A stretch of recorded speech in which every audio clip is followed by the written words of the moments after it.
I like you guys right here. This is a very comfortable look, sir, right there. This guy is literally ready for some sort of exam. You guys can't see him. He's like this. This is literally, and he's just, there's nothing more empowering than having your legs spread as the comedian is right in front of you right there. It's very emasculating, I'm not gonna lie. Very emasculating, guys. Let's give it up for Gandalf the Grey joining us right there in the plaid shirt. Already getting his Halloween costume ready. I love that. That's fantastic. That's the hipster version of Gandalf right there, guys. That's what you got going on right there. Let's talk about some stuff here, guys. I want to keep it really highbrow with you guys because Campbell, you guys are a very classy group of people. I was using the bathroom recently. Like to keep it highbrow. See, that person's already laughing at that part. That's good. My new thing when I go to the bathroom, guys, is wet wipes. Who here is a wet wipes person? One person raised his hand. like it was very dignified. He said, "Yes, sir. When I use the facilities, I like to wipe my behind with the wet wipes. That's how I do it." Me too. I'm a huge thing. It's my new jam. I literally brought the wet wipes. They're in the back in the green room right now, guys. I've used them here already. That's what I did before the show. And I went to go use the wet wipes recently in my bathroom at home. And when I went to go wipe it, I felt a strange stinging sensation for the first time. And I was like, oh, you know, this must be some sort of aloe that they've added to the wet wipes recently. And then it started getting stronger, and there was a very pungent smell. And I turned around and looked, and I hadn't used the wet wipes. I had used the Clorox disinfectant wipes on my behind. Yeah. Because I'd been cleaning my bathroom earlier, had completely forgotten about them, had put them next to the wet wipes. Yes! And I didn't turn around to look, so I just grabbed them. And here's the thing, guys. You're not supposed to put those in that area. That's not where you're supposed to put them. So I'm really concerned because I'm like, I probably have to take care of this situation, right? So I'm like, oh my God, I'm going to have to do that one thing you never want to do. I'm going to have to call the customer service number on the box and explain to them what I did. I'll be honest with you guys, you're not prepared to have that conversation with customer service. Because I'm on there and I'm kind of panicking, right? So I'm not making a lot of sense. I'm just rambling. I'm just like, there's a stinging sensation, and now it's getting all red and lumpy. And they're like, okay, sir, calm down. Before you go any further, I just need to know, how old is the toddler? Yeah, exactly. Because I got to be like, oh, the toddler. Right, toddler. Hypothetically speaking, let's say the toddler is 400 months. Does that change the treatment? And she just goes, she's literally cackling on the phone. She's like, you could have just said it was you. And I'm like, I'm just embarrassed about it. She's like, you shouldn't be. You're the third person this hour, so. That's an applause break in this room, guys. That one person right there applauding. You guys can clap it. Sure, why not? I like to ask the crowd for applauses. Yeah, that's how it works. Exactly.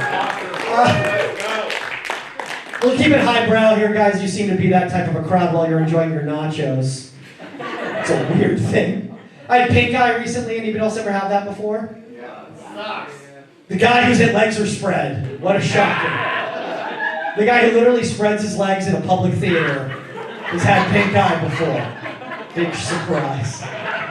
Here's the thing. It's disgusting because what happens to you is you start having pus coming out of your eye, right? Ew, yeah, it's gross. Enjoy your soda. I'm an adult, though, as you can clearly tell. So I dealt with it like an adult. I emailed the doctor that night, and I was like, hey, I think I have an infection because I've been getting pussy all night.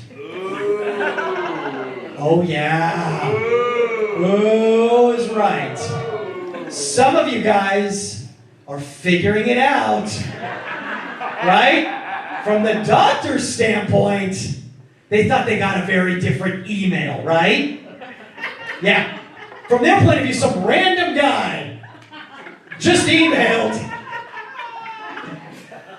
and was like, yo, doc, I think I have an infection. Because I've been getting all night. You're going to say it, sir. It's a PG-13 show. I'm not going to say it on stage. That's how it works right there. Bleep him out, guys. Bleep him out. He's been canceled. This guy's been canceled at the show already. So, obviously, here's the worst part about that. Someone was CC'd on that email. Yeah. Now, that person was the physician's assistant. Oh, it gets better. I've been dating her for 4 months. Oh, yeah. So I'm freaking out, right? Because I don't want her to think that I'm that type of a guy. So I email back immediately. And I'm like, no, I meant pussy in all capital letters with exclamation points. And then after I sent that email, I looked at that email and I was like, ugh. Yeah, it is spelled exactly the same. Oh boy, now it looks like I'm just re-emphasizing the point with the punctuation and all capital letters. So big shocker, she sent me an email, a text, and this is what I got from her, right? It said, oh my God, your email to the doctor was hilarious. Not the emotion I was going for. So I was very apologetic. I'm like, I'm so sorry you've had to deal with this at work. And she texted back, don't worry about it. The doctor knows you, so he knew it wasn't true. Yeah. And then she broke up with me not long after that exchange. That's how that worked out. You guys seem like a fun. You guys give yourselves a round of applause. You guys are starting to warm up. Come on, you guys are starting to warm up here. You guys like to keep it highbrow, I see, so I'm going to continue in that direction with you all. I remember the first time I ever got porn as a young man. It's a big moment in a young man's life. This guy knows exactly what I'm talking about. Right? He's thinking about porn right now as we speak. With his legs right there like that. I'm going to just stare this direction. That's how I'm going to do this. So anyway, this is a big moment in a young man's life. I was like 12 years old, and what you do when you first get your first porn is you need to find somewhere to hide it, right?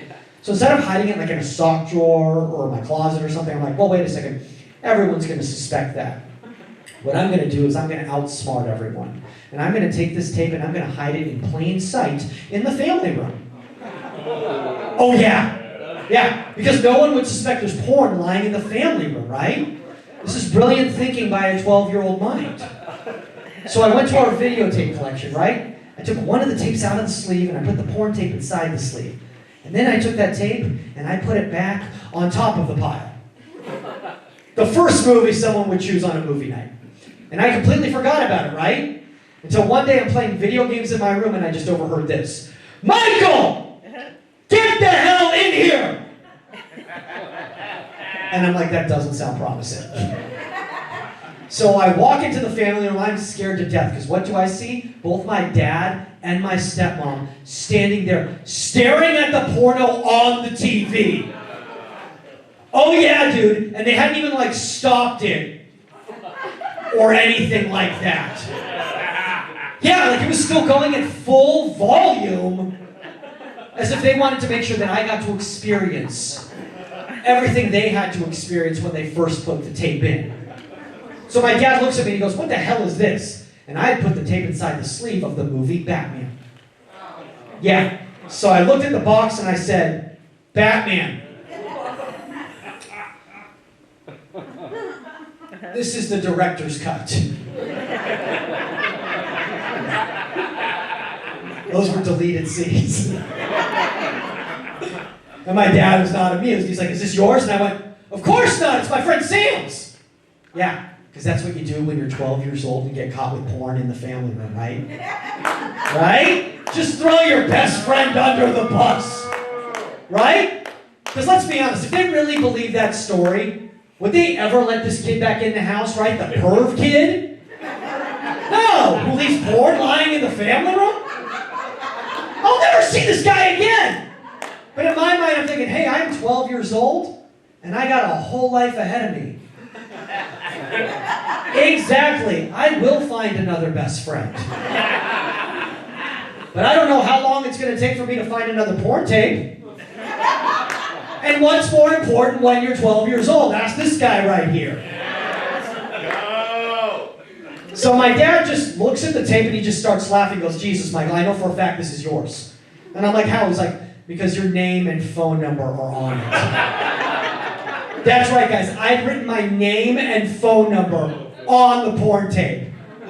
Because in my mind, it was my only porn tape, and I wanted to make sure if I ever lost the tape, I'd be able to get it back. Made perfect sense to me at the time. Here's the best part about that. You know what the number was that was on that tape? The landline to the house. Let's go! Exactly. So if somebody had actually found that tape, they would have called our house. We would have been sitting at dinner and someone would have been like, hi, sorry to disturb you, but did somebody there leave a Cum Sluts Volume 6 at the Stanley Middle School Library? Might have fallen out of their JanSport backpack. They may want that back. Hey guys, thanks a lot for paying attention. Enjoy the rest of the show. If you want to check me out, guys, I've got a special on Comedy Dynamics or on Amazon Prime, at Michael Magid on social media. One more time for Joe, everybody!